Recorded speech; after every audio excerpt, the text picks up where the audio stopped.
to where some of the early attacks took place. Right. Like he was right there in the thick of it. And like that wasn't unsettling enough. Yeah. Allen was known to talk about wanting to hunt and kill people. He even claimed that he would use a flashlight strapped to a gun at night. Which echoes the methods described by some of the Zodiac's surviving victims. Exactly. So it seemed like investigators were finally closing in on their suspect.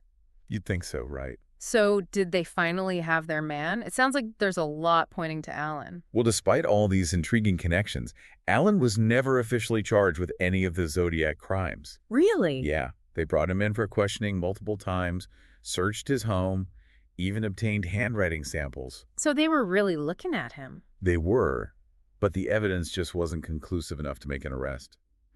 So what happened? Was there any specific piece of evidence that ruled him out? I think a key turning point in the investigation was the emergence of DNA technology. Oh, that makes sense.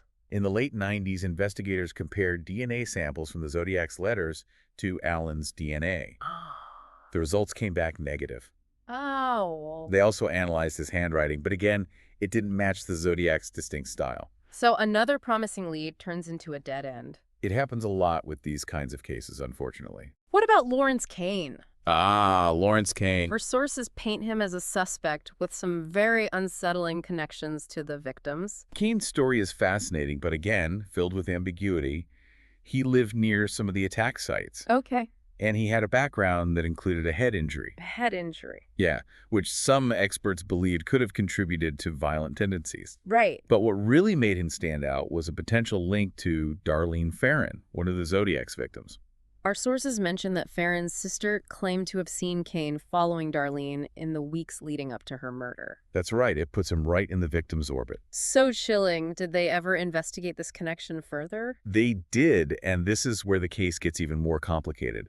A police sketch artist even created a composite sketch of Kane based on witness descriptions. Oh, wow. And it bore a striking resemblance to some of the depictions of the Zodiac. No way. But even with these details, the evidence against Kane remained largely circumstantial. It seems like a recurring theme in this case. Tantalizing clues, potential connections, but no definitive proof. It's frustrating, to say the least. Did they ever find any physical evidence linking Kane to the crime scenes?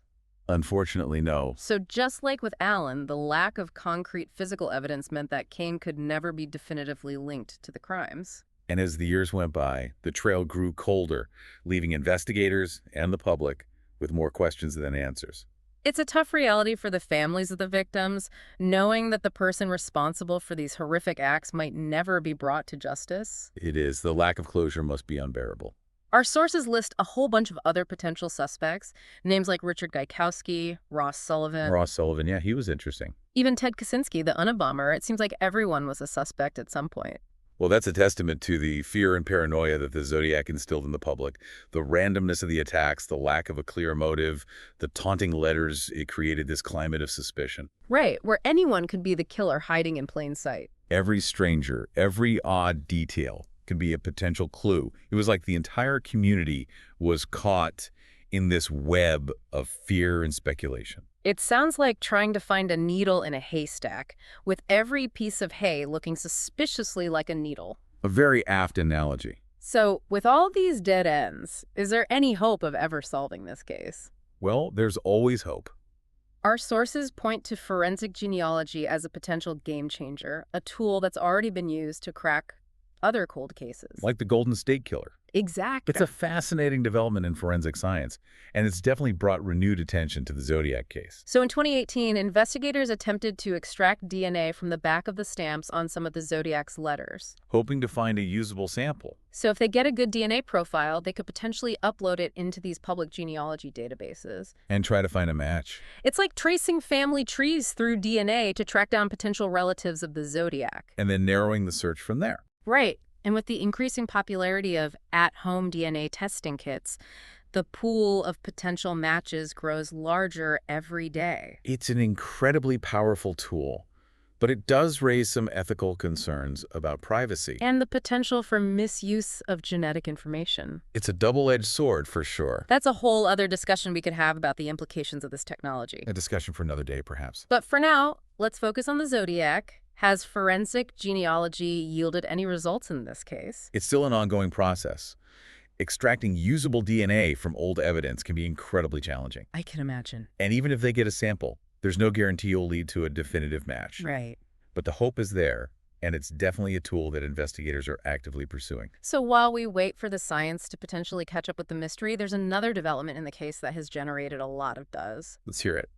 The case breakers. Ah, yes, the independent investigators. In 2021, they made headlines when they claimed to have identified the Zodiac as Gary Post.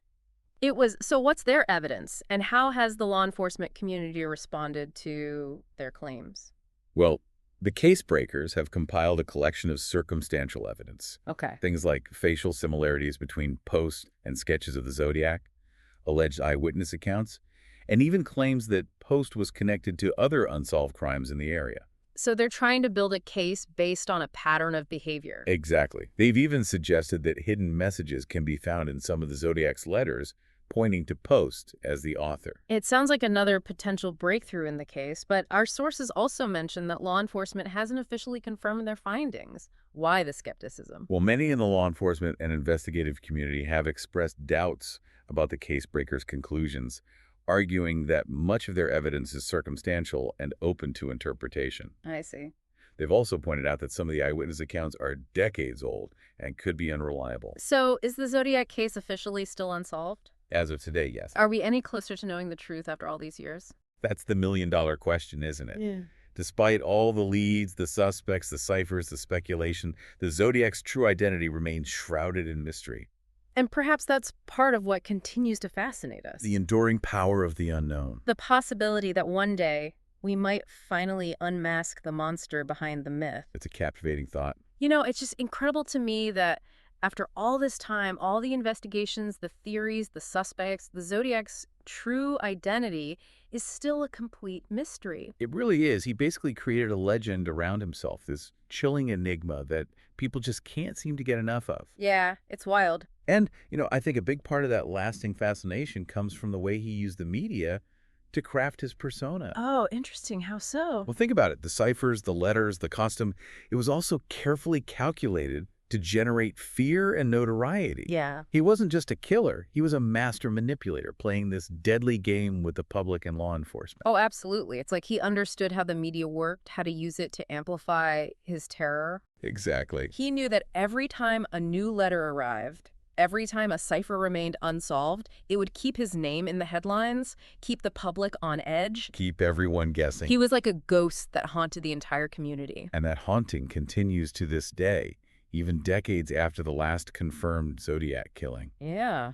His case has become this cultural phenomenon. It's inspired countless books, documentaries, even fictionalized accounts. It really has. It seems like everyone has their own theory about who the Zodiac was, and every few years, there's a new suspect or a new piece of evidence that emerges. It's true. Always something new to consider. And it just reignites the public's fascination with the case. It's a case that seems to tap into some of our deepest fears and fascinations, right? Absolutely. The idea of a brilliant, elusive killer who was never caught, who might even still be out there somewhere. That thought definitely keeps you up at night. It does, but it's important to remember that behind all the intrigue and the speculation, there were real victims. Right. Real families who were forever impacted by these horrific acts. You can't forget about that.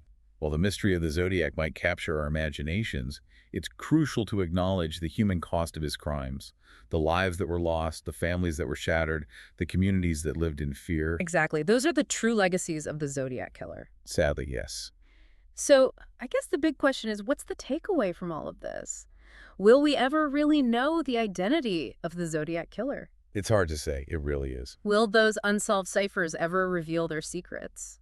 It's impossible to say for sure, but the pursuit of justice, the search for answers, these are things that often go way beyond a single case. That's true. The Zodiac case has really pushed investigators. It's forced them to develop new techniques, explore new technologies, think outside the box in their pursuit of the truth. That's a good point.